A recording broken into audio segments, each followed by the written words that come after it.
Good evening, ladies. Welcome back to another video where we discuss the greatest TV show ever manifested by mankind. The Snake House. Last episode, we took a look at Something Ventured, Someone Framed, an interesting tale of how Gus founded Los Pollos Hermanos. Though I do think it's a mediocre episode, which is a real shame. I wanted to like Gus, but unfortunately, he sticks out as a sore thumb. Duh, being younger than everyone is hard. Dude, the fact that you're complaining about it basically means that they're right about you. Gus is the worst character by far. In general, he's fine. Anyway, let's move on to the next chapter of the Snake House, where Luz meets the Bat Queen, or should I say Kayako Saiki. She has met her before. Now we get to see her again. Honestly, I didn't expect to see her again. I thought she was just a plot device that's meant to do minor world building. You know, to establish how weird this dimension is by showcasing bizarre monsters. Turns out she will be doing more stuff. She will be a real character. That's interesting. I've always wanted to see more crossover episodes with the Grudge Lady. Still wondering how she ended up being a bat. Can't wait to see what our beloved Snake Princess will get into tonight. We start off with the Three Stooges, having fun at the park. King lives up to his name until this kid,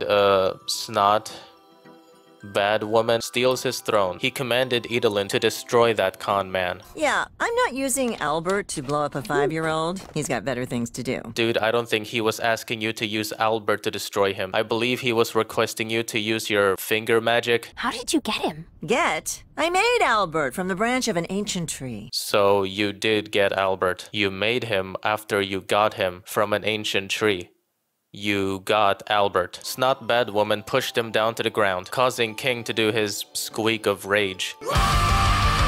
As Idolin explains Albert's interlock, she slips into a nightmare, indicating that the curse is getting worse. Not as bad as my curse of having to make miraculous content for the rest of my life. Maybe not for the rest of my life, hopefully. Luz proposes to look after Idolin. Idolin refuses, rightfully so. Seriously, don't ever have Luz as your babysitter, unless you're into getting bitten by snakes. She tells her to go have fun instead, watching sports with Gus and the best girl in the show, Velma Dinkley. Honestly, Velma having interest in sports feels out of character, considering that she's usually into preaching to the audience about race swapping. So what exactly goes on behind a so-called grudge bee game? Who cares? We're not even gonna see it. I mean, we are, in a different way. Luz thinks she should change, as her usual outfit has the same colors as Glandis and Hexside. Look, they have the exact same color. It's all good, man. It's all good, man. She looks for Hexside uniforms, resulting in damnation. The school bus, or Flying Jolly Roger, forgot their existence. Maybe they didn't want to risk getting infected by snake venom. Luckily, Luz has Albert to get them to wherever they were going. I forgot. It doesn't matter anyway. They just have to ask permission from Idolin, who has turned into the Owl Beast, but not entirely. She's partially turned, and for some reason, she obeys orders from King. The reason why she obeys is because she's partially turned. Okay. King takes advantage of this to destroy Snotty, and he keeps it a secret from Luz. That's why he said Idolin wouldn't mind if Luz, a non-expert in witch staffs, takes Albert for a flight. Oh, what do you know? It engendered a disaster. All this because you want the throne from a baby. You call yourself a king, I call you a jester. Albert cracks his head, not from the tree, but from the ground. Weird. He then flies away to the nest where they meet, you guessed it, Kayako Saiki, the woman who was killed by a psychopathic husband, returned as an angry ghost in a form of a bat. She really looks like her. I can't get over that. Maybe it's intentional? As far as I can tell, no, nothing more than a coincidence. We then cut to Ida and King conquering the park, reigning supreme over these babies.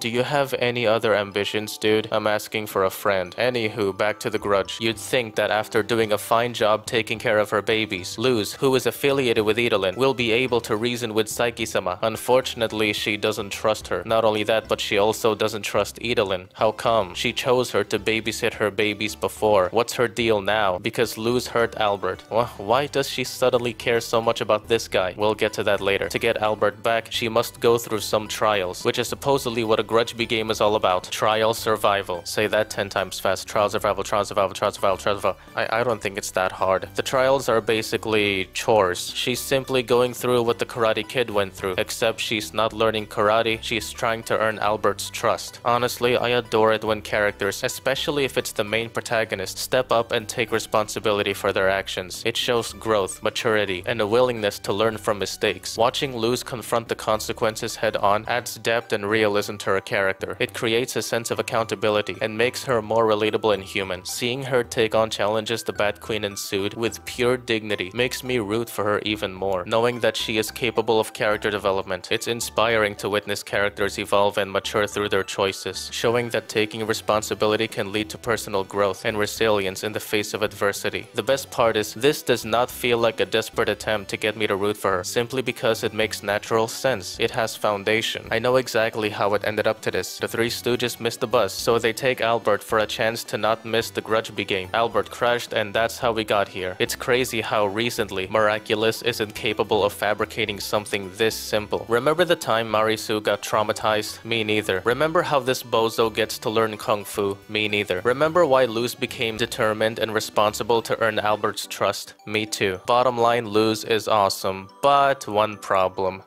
She brought snakes to school. Meanwhile, Idolin gets captured by Animal Control, and the Animal Control crew are the same guys who tried to catch Hootie. Who knew they would come back? Now this is a TV show that actually gives a shite about its characters, major or not. The Snake House is so cool. By the way, Idolin did not transform back despite being fed the potion. Interesting. So after Luz milked the spider demon, removed the bee's nest, gave her babies a bath, watched Miraculous Ladybug and tried to figure out why Marinette has trauma, she has successfully earned Albert's trust, but not his freedom, as Kayako is not satisfied. What? She went through the trials victoriously, yet Saiki-sama makes up another trial, which is a fight to the death. Now that's plain unfair. Albert clearly wants to go home. She's only doing that to never give Albert back, because she simply does not want to give him back. Ever. Why didn't she say that before Luz went through hell? Luz did all of her chores for nothing.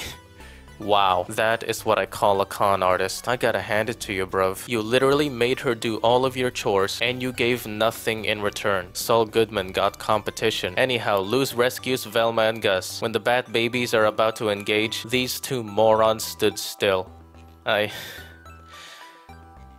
I don't know what to say. As Luz and Bat Queen fight, it is revealed that Saiki-sama was a palisman, similar to Albert. Oh, that's why. Then we cut to the subplot of King rescuing Idolin. Don't get me wrong, I like this subplot. It's interesting and funny. But cutting away to that, right after witnessing a shocking twist from the main plot, which is 1,000 times more interesting, is kinda annoying. I know I'm nitpicking, but dude, I want the explanation now. I prefer to save this for later before the episode ends. King saved Ida by squealing.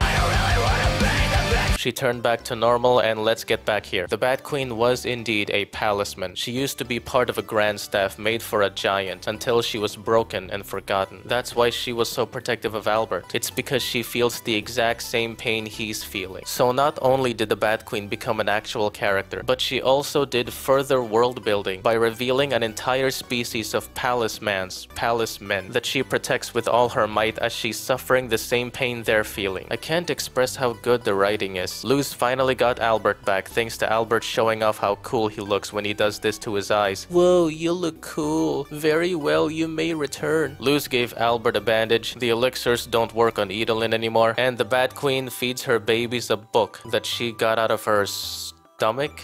Wait, no, she doesn't have a stomach. Does she? Doesn't look like it. Whatever. That's the end. Overall, this episode's good. It did very fine world building. It develops the story further with Bat Queen and Idolin's curse. And Gus was pretty cool here. I'll admit, he made me laugh when he was trying to escape the Bat Queen's spider webs. This brings me to my unpopular opinion. Gus should just be a simple comic relief. Whenever he does become a comic relief, he legitimately makes me laugh. He doesn't necessarily have to be more complex than that. Sometimes being a mere comic relief is good enough for me personally. If he's gonna be so much more, that's fine. I hope it'll be much better than what they did to him in this certain episode. All in all, Escape of the Palisman gets an 8 out of 10. The Grudge. That's it for this video. I hope you enjoyed. Smash that like button if you did, and subscribe for more. Stay cool, stay safe, and happy day, I guess. Goodbye.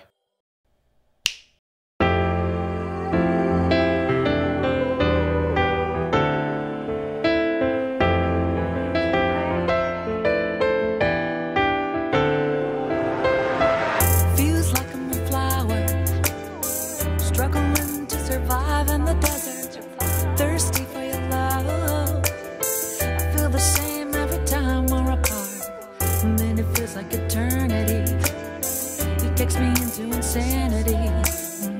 Baby, come and save me right now. been in the drought, unable to sprout. I wanna bathe in your voice. My leaves would be withered, my bud wouldn't open without your